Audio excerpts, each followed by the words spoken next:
Vivo അടുത്തിടെ പുറത്തിറക്കിയ അവരുടെ ഏറ്റവും പുതിയ ഫോണാണ് വിവോ X50 സീരീസ് ഫോണുകൾ. അതിനകത്തെ വിവോ X50 എന്ന ഫോൺ നമ്മുടെ ചാനലിൽ ആൾറെഡി അൺബോക്സ് ചെയ്ത് റിവ്യൂ ചെയ്തതാണ്.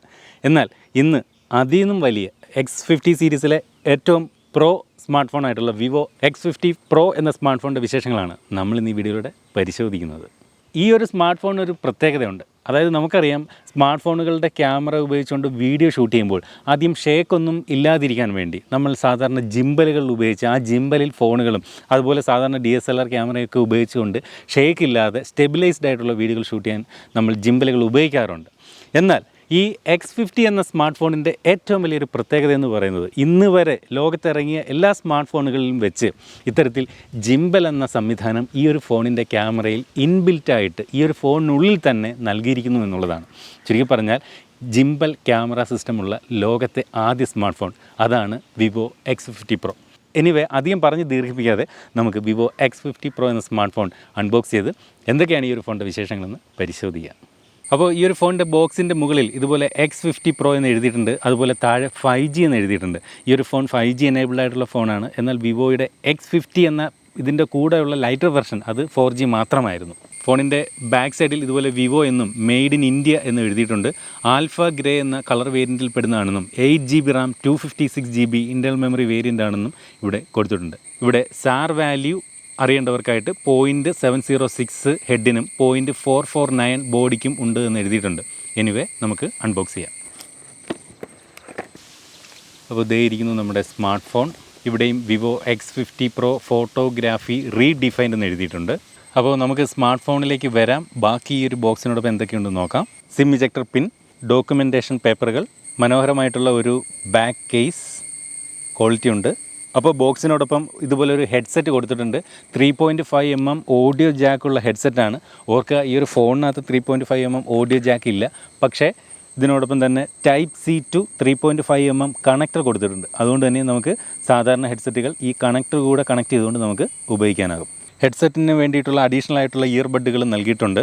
ചാർജിങ്ങിനായിട്ട് 33 വാട്ടിൻ്റെ ഫ്ലാഷ് ചാർജറാണ് ഈ ഒരു ബോക്സിനോടൊപ്പം നൽകിയിരിക്കുന്നത്. ചാർജിങ്ങിന് Type-C കേബിൾ. എനിവേ, നമുക്ക് ബോക്സ് എല്ലാം മാറ്റി വയ്ക്കാം, ഫോണിലേക്ക് വരാം. അപ്പോൾ ഇതേ ഇരിക്കുന്നു നമ്മുടെ വിവോ X50 Pro എന്ന സ്മാർട്ട് ഫോൺ. മനോഹരമായിട്ടുള്ള ഡിസൈൻ, അടിപൊളി ലുക്കാണ് ഈ ഒരു ഫോൺ. അത് വിവോയുടെ X50 എന്ന സ്മാർട്ട് ഫോണിൻ്റെയും പ്രത്യേകത തന്നെയായിരുന്നു. എന്നെ വല്ലാതെ ആകർഷിച്ച ഒരു ഡിസൈനായിരുന്നു വിവോ X50. ഇവിടെ X50 Proയിലും ഡിസൈനിൽ ആ ഒരു സൗന്ദര്യം നിലനിർത്താൻ വിവോയ്ക്ക് കഴിഞ്ഞിട്ടുണ്ടെന്ന് പറയാതെ വയ്യ. ഇതൊരു ഗ്ലാസ് ബോഡിയാണ്, പക്ഷേ ഒരു മാറ്റ് ഫിനിഷാണ് നൽകിയിരിക്കുന്നത്, ഗ്ലോസി അല്ല. അതുകൊണ്ട് തന്നെയും ഇതിനകത്ത് ഫിംഗർ പ്രിൻ്റ് ഒട്ടും പതിയുകയില്ലെന്ന് നമുക്ക് ആശ്വസിക്കാം. അതുപോലെ ഇവിടെ താഴെയായിട്ട് വിവോ എന്ന് എഴുതിയിട്ടുണ്ട്. ക്യാമറ മൊഡ്യൂളിലൊക്കെ സാധാരണ ഫോണിൽ നിന്നെല്ലാം വ്യത്യസ്തമായിട്ടുള്ളൊരു രീതിയാണ്. 3 ക്യാമറകൾ ഈ കാണുന്ന ഒരു ഗ്ലാസ് മൊഡ്യൂളിനകത്ത് കാണുന്നു. ഇവിടെ താഴെയായിട്ടാണ് 4ാമത്തെ ക്യാമറ കൊടുത്തിരിക്കുന്നത്. ആ ഒരു ക്യാമറ കണ്ടാൽ തന്നെ അറിയാം അത് സൂം ചെയ്യാനുള്ള പെരിസ്കോപ്പിക് ക്യാമറയാണ്.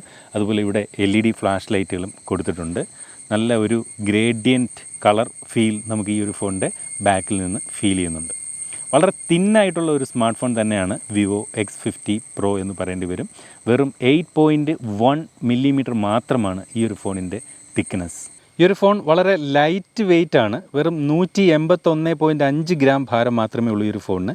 നമ്മുടെ കയ്യിലൊക്കെ പിടിച്ചു കഴിഞ്ഞാൽ വളരെ നൈസായിട്ടുള്ള ഒരു ഫീൽ ലഭിക്കുന്നുണ്ട്. വളരെ ലൈറ്റ് വെയ്റ്റ് ആണ്. അതുപോലെ ഈ ഡിസ്പ്ലേ സൈഡിൽ ഇതുപോലെ 3D കർവ്ഡ് ഡിസ്പ്ലേ ആണ് ഈ ഒരു ഫോണിന് നൽകിയിരിക്കുന്നത്. നമ്മുടെ കയ്യിലൊക്കെ പിടിച്ചു കഴിഞ്ഞാൽ ഇതുപോലെ കണ്ടില്ലേ, 2 വിരലുകൾ കൃത്യമായിട്ട് ഇത്രയും നമുക്ക് കൂട്ടിപ്പിടിക്കാൻ സാധിക്കും. അത് അതിൻ്റെ ഒരു ഡിസ്പ്ലേ ഇത്തരത്തിൽ കർവ് ആയതുകൊണ്ട് സാധിക്കുന്നത് കൂടിയാണ്. വളരെ തിക്നെസ് കുറഞ്ഞ ഒരു സ്മാർട്ട് ഫോണും കൂടിയാണ് ഈ ഒരു ഫോൺ. ഫോണിൻ്റെ താഴ്ഭാഗത്തേക്ക് നോക്കിക്കഴിഞ്ഞാൽ നമുക്ക് സിം ട്രേയും നോയ്സ് ക്യാൻസലേഷൻ മൈക്കും ചാർജിങ്ങിനുള്ള Type-C പോർട്ടും സ്പീക്കർ ഗ്രില്ലും കാണാം. ഇടത് സൈഡിൽ കാര്യമായിട്ടൊന്നും തന്നെ നൽകിയിട്ടില്ല. മുകളിലേക്ക് വരുമ്പോൾ നോയ്സ് ക്യാൻസലേഷനുള്ള സെക്കൻഡറി നോയ്സ് ക്യാൻസലേഷൻ മൈക്ക് കാണാം. വലത് സൈഡിലായിട്ട് പവർ ബട്ടണും വോളിയം റോക്കേഴ്സും കാണാം. അടുത്തായിട്ട് നമുക്ക് ഈ ഒരു ഫോണിൻ്റെ സിം ട്രേ ഏത് ടൈപ്പാണെന്ന് നോക്കാം. ഡ്യുവൽ നാനോ സിം ട്രേ ആണ്. അതായത് ഒരേ സമയം 2 സിം കാർഡുകൾ മാത്രം ഇടാൻ സാധിക്കുന്ന, എക്സ്റ്റേണൽ മെമ്മറി കാർഡ് ഇടാൻ സാധിക്കാത്ത തരം സിം ട്രേ. അപ്പോൾ ഇനി നമുക്ക് ഈ ഒരു ഫോണൊന്ന് ഓൺ ചെയ്ത് നോക്കാം. ഓൺ ചെയ്യുമ്പോൾ തന്നെ ഇതുപോലെ വിവോ 5G എന്നും പവേർഡ് ബൈ ആൻഡ്രോയിഡ് എന്നും എഴുതി കാണിക്കുന്നുണ്ട്. ഈ ഒരു ഫോണിൻ്റെ ഡിസ്പ്ലേയെക്കുറിച്ച് പറഞ്ഞാൽ 6.56 ഇഞ്ചിൻ്റെ സൂപ്പർ അമോ LED ഡിസ്പ്ലേ ആണ് ഈ ഒരു ഫോണിന് നൽകിയിരിക്കുന്നത്. മാത്രമല്ല ഇതിൻ്റെ ഡിസ്പ്ലേ കർവ്ഡ് ഡിസ്പ്ലേ ആണ്, 3D കർവ്ഡ് ഡിസ്പ്ലേ ആണ്. അതുകൊണ്ട് തന്നെയും കാര്യമായിട്ടുള്ള അരികുകൾ ഇല്ലാത്ത ബെസൽലെസ് ആയിട്ടുള്ളൊരു ഫോണാണെന്ന് പറയേണ്ടി വരും. ഈ ഒരു ഫോണിൻ്റെ ഇടത് സൈഡിലും വലത് സൈഡിലും ഇത്തരത്തിൽ കർവ്ഡ് ആയിട്ടുള്ളത് കൊണ്ട് ആ ഭാഗങ്ങളിൽ അരികളില്ല. എന്നാൽ മുകളിലും താഴെയുമുള്ള ഭാഗങ്ങൾ വളരെ കനം കുറഞ്ഞ അരികൾ മാത്രമേ ഉള്ളൂ. അതുകൊണ്ട് തന്നെ ഒരു മനോഹരമായിട്ടുള്ള ഒരു ബെസൽലെസ് അനുഭവം നമുക്ക് ഈ ഒരു ഫോണിൻ്റെ ഡിസ്പ്ലേയിൽ നിന്ന് ലഭിക്കുന്നുണ്ട്. അതുപോലെ HDR10+ സപ്പോർട്ട് ഈ ഒരു ഫോണിനകത്ത് നൽകുന്നുണ്ട്. അതുകൊണ്ട് തന്നെ നമുക്ക് നല്ല മികച്ച വീഡിയോകൾ നമുക്ക് ഈ ഒരു ഫോണിനകത്ത് നിന്ന് കാണുന്നതിനും ഒക്കെ ഈ ഒരു HDR10ൻ്റെ സപ്പോർട്ട് നമ്മെ സഹായിക്കും. അതുപോലെ ഈ ഒരു ഫോണിൻ്റെ ഡിസ്പ്ലേയിലാണ് ഇതിൻ്റെ ഫ്രണ്ട് ക്യാമറ നൽകിയിരിക്കുന്നത്. ഒരു പഞ്ച് ഹോൾ ഡിസ്പ്ലേയിലാണ് നൽകിയിരിക്കുന്നത്. പക്ഷേ അത് വളരെ ചെറിയൊരു സൈസിൽ മാത്രമാണ് ഫ്രണ്ട് ക്യാമറ നൽകിയിരിക്കുന്നത്. ഒരു കടുക് മണി വലിപ്പത്തിൽ മാത്രം, അതായത് 3.96 mm മാത്രമാണ് ഫ്രണ്ട് ക്യാമറയുടെ വലിപ്പം നൽകിയിരിക്കുന്നത്. അതുകൊണ്ട് തന്നെ നമുക്ക് ആ ഒരു പഞ്ച് ഹോൾ ഡിസ്പ്ലേ ഒരിക്കലും നമ്മൾ ഈ ഒരു ഡിസ്പ്ലേ ഉപയോഗിച്ചുകൊണ്ട് വീഡിയോകളോ മറ്റോ കാണുമ്പോൾ നമ്മെ അത് ബുദ്ധിമുട്ടിക്കുകയില്ല എന്ന് എടുത്തു പറയട്ടെ. ഫോണിൻ്റെ ഡിസ്പ്ലേക്ക് 90 Hz റിഫ്രഷ് റേറ്റ് നൽകിയിട്ടുണ്ട്. മാത്രമല്ല 180 Hz ടച്ച് സാമ്പിളിംഗ് റേറ്റും നൽകിയിട്ടുണ്ട്. അതുകൊണ്ട് തന്നെ വളരെ സ്മൂത്തായിട്ടുള്ള ഒരു ഡിസ്പ്ലേ അനുഭവം നമുക്ക് ഈ ഒരു ഫോണിൻ്റെ ഡിസ്പ്ലേയിൽ നിന്ന് ലഭിക്കുന്നുണ്ട്. ഈ ഒരു ഫോണിൻ്റെ ബ്രൈറ്റ്നസ്സിനെ കുറിച്ച് പറഞ്ഞാൽ ഫുൾ ബ്രൈറ്റ്നസ് ആക്കുമ്പോൾ 1300 നിറ്റ്സാണ് ഇതിൻ്റെ ഒരു ബ്രൈറ്റ്നസ്. അതുകൊണ്ട് തന്നെ ഔട്ട്ഡോർ വിസിബിലിറ്റിക്കൊന്നും യാതൊരു പ്രശ്നവുമില്ല. നമ്മൾ നല്ല സൺലൈറ്റിൽ നിന്നാൽ പോലും നല്ല രീതിയിൽ ഈ ഒരു ഫോണിൻ്റെ ഡിസ്പ്ലേയിൽ നിന്ന് നമുക്ക് കാര്യങ്ങൾ കാണാൻ സാധിക്കും. അടുത്തായിട്ട് ഈ ഒരു ഫോണിൻ്റെ ഓപ്പറേറ്റിംഗ് സിസ്റ്റം പരിശോധിക്കാം. ആൻഡ്രോയിഡ് 10 അധിഷ്ഠിതമായിട്ട് വിവോയുടെ സ്വന്തം യൂസർ ഇൻ്റർഫേസ് ആയിട്ടുള്ള ഫൺ ടച്ച് OS 10.5 ഈ ഒരു ഫോൺ പ്രവർത്തിക്കുന്നത്. ഈ ഒരു ഫോണിനകത്ത് ഒരുപാട് അനാവശ്യമായിട്ടുള്ള ആപ്ലിക്കേഷനുകളൊന്നും തന്നെയില്ല. എന്നാൽ കുറച്ച് ഗൂഗിൾ ഫോട്ടോസ്, പ്ലേ മൂവീസ് അങ്ങനെയുള്ള കുറച്ച് ആപ്ലിക്കേഷൻസ് ഉണ്ട്. പിന്നെ വിവോയുടേതായിട്ടുള്ളതുമായ കുറച്ച് ആപ്ലിക്കേഷൻസുകൾ മാത്രമേ നമ്മൾ കാണുന്നുള്ളൂ. എന്നാൽ അടുത്തിടെ ഇന്ത്യയിൽ നിരോധിച്ച ഹലോ, ടിക്ടോക്ക് പോലുള്ള ആപ്ലിക്കേഷനുകളൊന്നും തന്നെ ഈ ഒരു ഫോണിൻ്റെ ആപ്ലിക്കേഷനുകളുടെ ലിസ്റ്റിൽ കാണുന്നില്ല. അത് വലിയ കാര്യമെന്ന് എടുത്തു പറയണം. അടുത്തതായിട്ട് ഈ ഒരു ഫോണിൻ്റെ മറ്റ് ഫീച്ചറുകൾ എന്തൊക്കെയെന്ന് നോക്കാം. ഇതൊരു 5G ഫോണാണ്. അതുകൊണ്ട് തന്നെ ഈ ഒരു ഫോൺ നമ്മളിപ്പോൾ വാങ്ങിക്കഴിഞ്ഞാൽ ഇന്ത്യയിൽ എന്ന് 5G വന്നാലും അപ്പോഴേക്കും നമുക്കിതൊരു എക്യുപ്ഡ് ആയിട്ടുള്ള 5G എനേബിൾഡ് ആയിട്ടുള്ളൊരു ഫോൺ തന്നെയാണ്. അന്നേരം പിന്നെ വേറൊരു ഫോണിന് വേണ്ടി നമ്മൾ നോക്കേണ്ട ആവശ്യമില്ല. അതുകൊണ്ട് തന്നെ ഒരു ലോങ് ടൈം യൂസിന് ഉദ്ദേശിക്കുന്നവർക്ക് തീർച്ചയായിട്ടും പരിഗണിക്കാവുന്ന ഒരു മോഡൽ തന്നെയാണ് Vivo X50 Pro.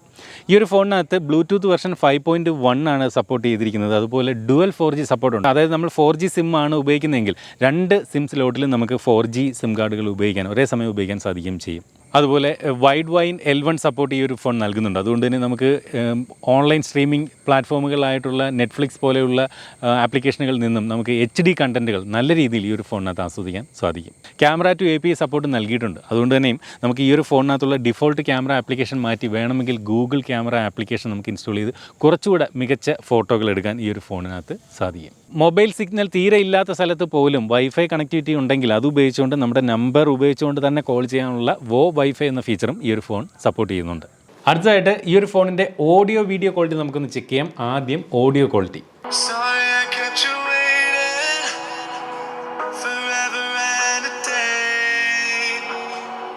ഈ ഒരു ഫോണിൻ്റെ ഓഡിയോ ക്വാളിറ്റി നല്ല മനോഹരമായിട്ടുള്ള സൗണ്ട് ഔട്ട്പുട്ട്, നല്ല കിഡിലൻ സൗണ്ട് ഔട്ട്പുട്ട് തന്നെയാണ് ഈ ഒരു ഫോൺ നൽകുന്നത്. അത് പറയാതെ വയ്യ. നല്ല ക്വാളിറ്റിയുള്ള സൗണ്ട്, നല്ല ഹൈ വോളിയം ഈ ഒരു ഫോണിൻ്റെ സ്പീക്കറിൽ നിന്ന് കിട്ടുന്നുണ്ട്. മികച്ച ഓഡിയോ ക്വാളിറ്റി തന്നെ ഈ ഒരു ഫോൺ നൽകുന്നുണ്ട്. അടുത്തത് വീഡിയോ ക്വാളിറ്റി. ഡിസ്പ്ലേ അതിമനോഹരം എന്ന് പറഞ്ഞോളട്ടെ. നല്ല കളർ റീപ്രൊഡക്ഷൻ, നല്ല ക്വാളിറ്റി, നല്ല ക്രിസ്പ് ആൻഡ് ക്ലിയർ ആയിട്ടുള്ള ഡിസ്പ്ലേ. ഈ ഒരു 3D കർവ്ഡ് ഡിസൈൻ കൂടെയൊക്കെ ആയതുകൊണ്ട് ഒരു ഫുൾ ബെസൽലെസ് ഡിസ്പ്ലേയിലൂടെ നമുക്കിതിൻ്റെ വീഡിയോകൾ കാണുന്നത് കൊണ്ട് തന്നെയും വളരെ മനോഹരമായിട്ടുള്ള ഡിസ്പ്ലേ, ഒന്നും പറയാനില്ല അതിനകത്ത്. അടുത്തതായിട്ട് ഈ ഒരു ഫോണിൻ്റെ പെർഫോമൻസ് സൈഡിലേക്ക് വന്നു കഴിഞ്ഞാൽ സ്നാപ്ഡ്രാഗൻ്റെ 765G എന്ന പ്രോസറാണ് ഫോണിൽ നൽകിയിരിക്കുന്നത്. അതൊരു മികച്ച ഗെയിമിംഗ് പ്രോസറാണെന്ന് പറയേണ്ടിയിരിക്കുന്നു. അതുപോലെ ഒരൊറ്റ വേരിയൻറ്റ് മാത്രമാണ് ഈ ഒരു ഫോണിന് ലഭ്യമാവുക. 8GB RAM 256GB internal memory variant. അതും ഏറ്റവും ഒരു ഹയർ സ്പെക്കാണെന്ന് പറയേണ്ടി വരും. മികച്ച റാം കപ്പാസിറ്റി നൽകിയിട്ടുണ്ട്. അതുപോലെ ഇൻറ്റേർണൽ മെമ്മറി 256GB എന്നുള്ളത് ഒരു മികച്ച സ്പെക്കായിട്ട് ഈ ഒരു ഫോണിനകത്ത് നൽകിയിട്ടുണ്ട്. ഒറ്റ വേരിയൻറ്റ് മാത്രമേ ഈ ഒരു ഫോൺ ലഭ്യമാകുന്നുള്ളൂ. അടുത്തായിട്ട് ഈ ഒരു ഫോണിൻ്റെ ഫിംഗർ പ്രിൻറ്റും ഫേസ് അൺലോക്കും എത്രത്തോളം ഫാസ്റ്റാണ് നമുക്ക് നോക്കാം. ഈ ഒരു ഫോണിൻ്റെ ഫിംഗർ പ്രിൻറ്റ് ആദ്യം ചെക്ക് ചെയ്യാം. ഫോണിൻ്റെ ഫിംഗർ പ്രിൻറ്റ് ഫോണിൻ്റെ ഡിസ്പ്ലേയിൽ തന്നെയാണ്. ഓക്കെ, അവിടെ ഒരു അനിമേഷൻ കാണുന്നുണ്ട്. നമ്മൾ ആ ഫിംഗർ പ്രസ് ചെയ്യുന്ന സ്ഥലത്ത് അതിൻ്റെ ആ ഒരു അനിമേഷൻ്റെ ഒരു സ്ലോ ഫീൽ ചെയ്യുന്നുണ്ട്. അതർവൈസ് ഫാസ്റ്റായിട്ട് തന്നെ ഫിംഗർ അൺലോക്ക് ആവുന്നുണ്ട്. അടുത്തത് ഫേസ് അൺലോക്ക്. ഇപ്പോൾ ഡിസ്പ്ലേ ഓഫാണ്. ഡിസ്പ്ലേ വേക്കപ്പ് ചെയ്തു. ഫാസ്റ്റ്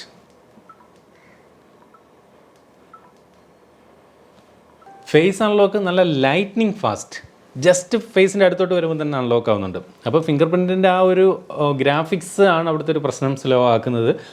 പക്ഷേ ഫേസ് അൺലോക്ക് പറഞ്ഞറിയിക്കാൻ വയ്യാത്ത ഫാസ്റ്റായിട്ട് തന്നെ അൺലോക്ക് ആവുന്നുണ്ട്. ഈ ഒരു ഫോണിൻ്റെ പ്രധാന ഹൈലൈറ്റ് എന്ന് പറയുന്നത് ഇതിൻ്റെ ക്യാമറ തന്നെയാണ്. അതുകൊണ്ട് തന്നെയും ഇതിനകത്തുള്ള മറ്റ് കാര്യങ്ങൾക്ക് അധികം നമ്മൾ പ്രാധാന്യം കൊടുക്കേണ്ട കാര്യമില്ല എന്ന് എനിക്ക് തോന്നുന്നു. കാരണം അത്രയധികം ക്യാമറ സെൻട്രിക് ഫോണാണ് ഈ ഒരു ഫോൺ എന്ന് പറയേണ്ടിയിരുന്നു. ഞാൻ ഇതിൻ്റെ വീഡിയോയുടെ തുടക്കത്തിൽ പറഞ്ഞതുപോലെ ജിംബൽ സിസ്റ്റം എനേബിൾഡ് ആയിട്ടുള്ള ക്യാമറയാണ് ഈ ഒരു ഫോൺ അത് നൽകിയിരിക്കുന്നത്. ആദ്യമായിട്ടാണ് ഒരു സ്മാർട്ട് ഫോണിൽ ഇത്തരത്തിൽ ജിംബൽ ഡിഫോൾട്ടായിട്ട് എനേബിൾ ചെയ്തിരിക്കുന്ന ഒരു ക്യാമറ ഉള്ള ഫോൺ വരുന്നത്. ഡബിൾ ബോൾ സസ്പെൻഷൻ മൗണ്ടിലാണ് ഇതിൻ്റെ ക്യാമറ ഘടിപ്പിച്ചിരിക്കുന്നത്. അതുകൊണ്ട് തന്നെ നമ്മൾ ഈ ഒരു ഫോൺ കൊണ്ട് ഇനി ഓടി വീഡിയോകൾ ഷൂട്ട് ചെയ്താൽ പോലും ആ ഒരു ഷേക്ക് പോലും അറിയത്തില്ല എന്നാണ് വിവോ അവകാശപ്പെടുന്നത്. അതുപോലെ ഈ ഒരു ഫോണിൻ്റെ ക്യാമറയെക്കുറിച്ചുള്ള കൂടുതൽ ഡീറ്റെയിൽസ് പറഞ്ഞാൽ 48 മെഗാ പിക്സലിൻ്റെ സോണി IMX598 എന്ന സെൻസറാണ് പ്രൈമറി സെൻസറായിട്ട് നൽകിയിരിക്കുന്നത്. 8 മെഗാ പിക്സലിൻ്റെ ഒരു വൈഡ് ആംഗിൾ ക്യാമറ കൊടുത്തിട്ടുണ്ട്. ഇത് ഉപയോഗിച്ചുകൊണ്ട് നമുക്ക് 120 ഡിഗ്രി വരെയുള്ള വൈഡായിട്ടുള്ള വീഡിയോകൾ എടുക്കാൻ സാധിക്കും. മാത്രമല്ല അതേ ക്യാമറ ഉപയോഗിച്ചുകൊണ്ട് നമുക്ക് മാക്രോ ഫോട്ടോകളും ആ ഒരു സെയിം ക്യാമറ ഉപയോഗിച്ചുകൊണ്ട് തന്നെ എടുക്കാൻ സാധിക്കും. ഒബ്ജക്റ്റിൽ നിന്ന് ഫോണുമായിട്ടുള്ള അകലം വെറും 2.5 സെൻറ്റിമീറ്ററായി കുറച്ചുകൊണ്ട് അത്രയും അടുത്ത് വെച്ച് തന്നെ നമുക്ക് മാക്രോ ഫോട്ടോകൾ എടുക്കാൻ സാധിക്കും. അതുപോലെ മൂന്നാമത്തെ ക്യാമറയായിട്ട് 13 മെഗാ പിക്സലിൻ്റെ ഒരു ബോക്കെ സെൻസറാണ് നൽകിയിരിക്കുന്നത്. അതുകൊണ്ട് തന്നെ നമുക്ക് പോർട്രേറ്റ് ചിത്രങ്ങളൊക്കെ എടുക്കുമ്പോൾ നമ്മുടെ ബാക്ക്ഗ്രൗണ്ടൊക്കെ ബ്ലെയർ ആയിക്കൊണ്ട് ഒരു DSLR എടുത്ത ഫോട്ടോയുടെ ഒരു എഫക്റ്റ് കിട്ടാൻ ഈ പറഞ്ഞ സെൻസർ നമുക്ക് ഉപയോഗിക്കാം. നാലാമത്തെ ക്യാമറയായിട്ട് 8 മെഗാ പിക്സലിൻ്റെ ഒരു ടെലിസ്കോപ്പിക് ലെൻസാണ് നൽകിയിരിക്കുന്നത്. എന്താണ് ടെലിസ്കോപ്പിക് ലെൻസിൻ്റെ ഉപയോഗം എന്ന് വെച്ച് കഴിഞ്ഞാൽ നമുക്ക് ഒരുപാട് സൂം ചെയ്തുകൊണ്ട് ഫോട്ടോകൾ എടുക്കാൻ സാധിക്കും. 60 ഇരട്ടി വരെ നമുക്ക് സൂം ചെയ്തുകൊണ്ട് ഫോട്ടോകൾ എടുക്കാൻ ഈ ഒരു ഫോണിനകത്ത് സാധിക്കും. ആ 60 ഇരട്ടിയിൽ തന്നെ 5 ഇരട്ടി എന്ന് പറയുന്നത് ഒപ്റ്റിക്കലി സൂമാണ്. അതായത് ക്വാളിറ്റി നഷ്ടപ്പെടാതെ ഉള്ളൊരു സൂമിങ് നമുക്ക് ഈ ഒരു ടെലിസ്കോപ്പിക്ക് വെച്ച് 5x വരെ നമുക്ക് സാധിക്കുകയും ചെയ്യും. ഫോണിൻ്റെ സെൽഫി ക്യാമറയെക്കുറിച്ച് പറഞ്ഞാൽ 32 മെഗാ പിക്സലിൻ്റെ സെൽഫി ക്യാമറയാണ് ഈ ഒരു ഫോണിനകത്ത് നൽകിയിരിക്കുന്നത്. അപ്പോൾ നമ്മൾ ഇന്ന് ഇതിൻ്റെ ഒരു സ്പെസിഫിക്കേഷൻ ഡീറ്റെയിൽസൊക്കെയാണ് കൂടുതലും പറയുന്നത്. നമ്മളിപ്പോൾ ജസ്റ്റ് ഒന്ന് അൺബോക്സ് ചെയ്യുന്നതേ ഉള്ളൂ. എന്നാൽ ഈ ഒരു ഫോണിൻ്റെ ക്യാമറയൊക്കെ കൂടുതൽ ഇത് ഉപയോഗിച്ചുകൊണ്ട് നല്ല നല്ല ഫോട്ടോകളൊക്കെ എടുത്ത് എങ്ങനെയുണ്ട് ഇതിൻ്റെ ഒരു പെർഫോമൻസ്, രാത്രികാല പെർഫോമൻസ് എങ്ങനെയുണ്ട്, പകൽ ഡേ ലൈറ്റിൽ എങ്ങനെയുണ്ട്, നല്ല ലൈറ്റ് കുറഞ്ഞ സമയങ്ങളിൽ എങ്ങനെയുണ്ട് തുടങ്ങിയ കാര്യങ്ങളൊക്കെ കുറച്ച് ദിവസം ഉപയോഗിച്ചെങ്കിൽ മാത്രമേ കൃത്യമായിട്ടൊരു ഇതിൻ്റെ ക്യാമറയെക്കുറിച്ച് ഒരു കാര്യം വിശദമായിട്ട് പറയാൻ സാധിക്കൂ. അത് നമ്മളുടെ റിവ്യൂവിൽ ഒരാഴ്ചയെങ്കിലും ഈ ഒരു ഫോൺ ഉപയോഗിച്ച് ശേഷം റിവ്യൂവിൽ അത് ഉൾപ്പെടുത്താവുന്നതാണ്. അടുത്തായിട്ട് ഇതിൻ്റെ ബാറ്ററി സൈഡിലേക്ക് വന്നാൽ 4315 mAh ബാറ്ററിയാണ് ഈ ഒരു ഫോണിനകത്ത് നൽകിയിരിക്കുന്നത്. അത് ചാർജ് ചെയ്യാനായിട്ട് 33 വാട്ടിൻ്റെ ഫാസ്റ്റ് ചാർജറും നൽകിയിട്ടുണ്ട്. ഈ ഒരു ഫോൺ ഒരൊറ്റ കളർ വേരിയൻറ്റിലാണ് ലഭ്യമാവുക. ആൽഫ ഗ്രേ എന്ന് പറയുന്ന ഒറ്റ കളർ വേരിയൻറ്റ്, അതാണ് ഈ കാണുന്ന ഫോൺ. അപ്പോൾ ഈ ഒരു കളർ വേരിയൻറ്റ് മാത്രമാണ് Vivo X50 Proയ്ക്ക് ഉള്ളത്. അടുത്തതായിട്ട് ഈ ഒരു ഫോണിൻ്റെ പ്രൈസിംഗ് ആണ്. Vivo X50 Pro എന്ന സ്മാർട്ട് ഫോൺ ഒരല്പം പ്രൈസ് കൂടുതലാണ്. കാരണം അത്രയും മികച്ച ഒരു ക്യാമറ ഫീച്ചറുകൾ ഈ ഒരു ഫോൺ നൽകുന്നുണ്ട്. അപ്പോൾ ഈ ഒരു ഫോണിനകത്തുള്ള ഫീച്ചറുകൾ മുന്നിൽ കണ്ടുകൊണ്ട് വേണം ഇതിൻ്റെ പ്രൈസ് കേൾക്കാൻ. കാരണം ഇതിൻ്റെ പ്രൈസ് എന്ന് പറയുന്നത് 49,999 രൂപയാണ്. അതായത് 50,000 രൂപയാണ് ഈ ഒരു ഫോൺ.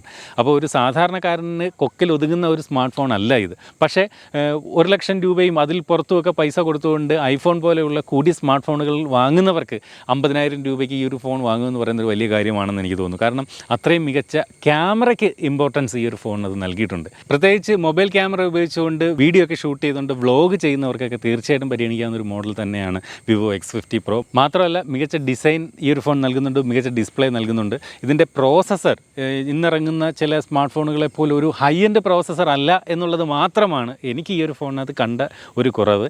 അപ്പോൾ ഒരു ഡേ ടു ഡേ ആക്ടിവിറ്റീസിനും ഇത്തരത്തിലുള്ള ക്യാമറ പെർഫോമൻസിനുമൊക്കെ തരക്കേടില്ലാത്ത പ്രോസസ്സർ തന്നെയാണ് ഇതിനകത്ത് നൽകിയിരിക്കുന്നത്. പക്ഷേ ഒരു ഭയങ്കരമായിട്ടുള്ളൊരു ഗെയിമിംഗ് പെർഫോമൻസ് ഒക്കെ കാഴ്ചവെക്കുന്ന തരത്തിലുള്ളൊരു പ്രോസസ്സർ അല്ല നൽകിയിരിക്കുന്നത് എന്നും ഓർമ്മിപ്പിച്ചുകൊണ്ട് ഇതുപോലെ മനോഹരമായ മറ്റൊരു വീഡിയോയിൽ വീണ്ടും കാണുന്ന പ്രതീക്ഷയോടെ സ്റ്റേ സേഫ്. ബൈ.